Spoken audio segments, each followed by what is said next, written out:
Kings of War is a mass battle fantasy war game where two generals pit their armies against each other. You play a scenario each game which can involve capturing objectives, picking up loot tokens with your troops, stuff like that, but the basic principle is the good old fashioned practice of murdering your opponent's army. Hurrah! So welcome to my absolute beginner's guide to the game. If you're an experienced wargamer or you've played Kings of War before, this guide probably isn't for you. In fact, you'll probably find it downright patronising. But if you're brand new to wargaming, miniature gaming or Kings of War, this guide is for you. I'll explain in 4 short digestible videos the absolute basic rules and setup you need to play Mantic's Kings of War. This is video number 1, what you need to play.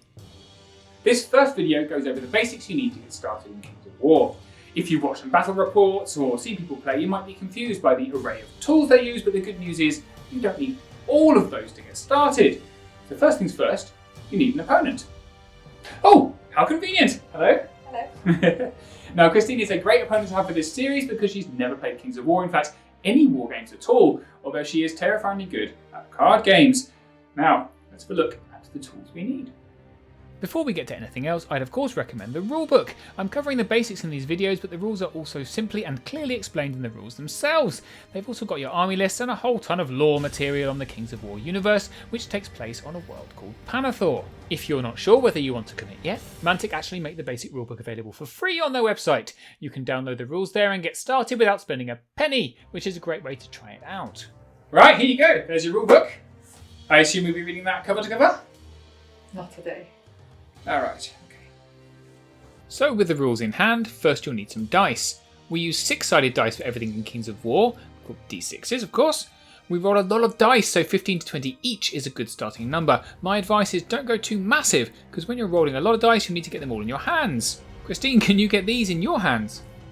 So if we were to be asked to roll 10d6, we roll yeah, you get the idea. You'll also need a tape measure or some measuring rulers. Distances are measured in inches in the game like most war games, so make sure you've got them on the ruler. And of course you need an army. This is probably the hardest thing to get hold of because you have to make them.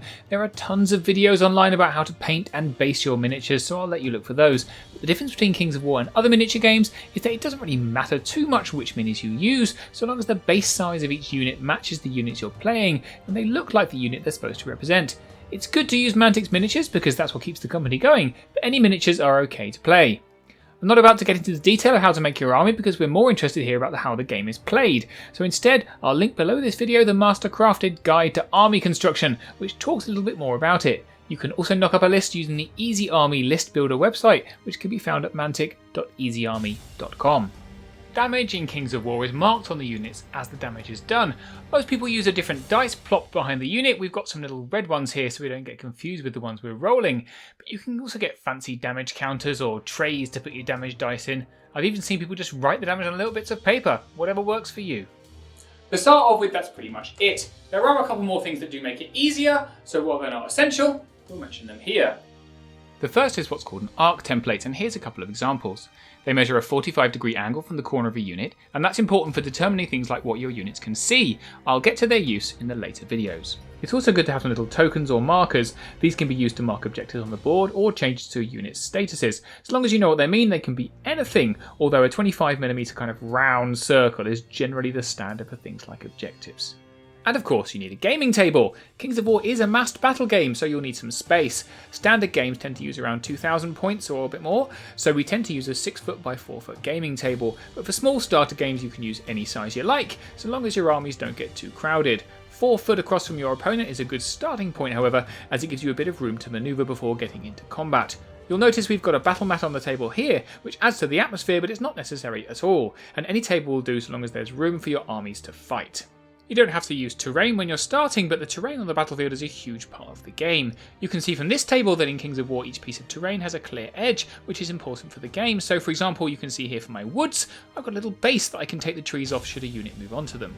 Is this why our house is full of junk? It absolutely is. When you're getting started, you don't have to be fancy. You can use books for hills, cans for trees, whatever you like, but good looking terrain is super cool, so worth putting a little time into if you want to. Let's take a look at the 5 types of terrain the game uses, because they mean different things to the game. I won't go through how they affect movement, shooting and combat now, because we're going to cover that in the next series of videos.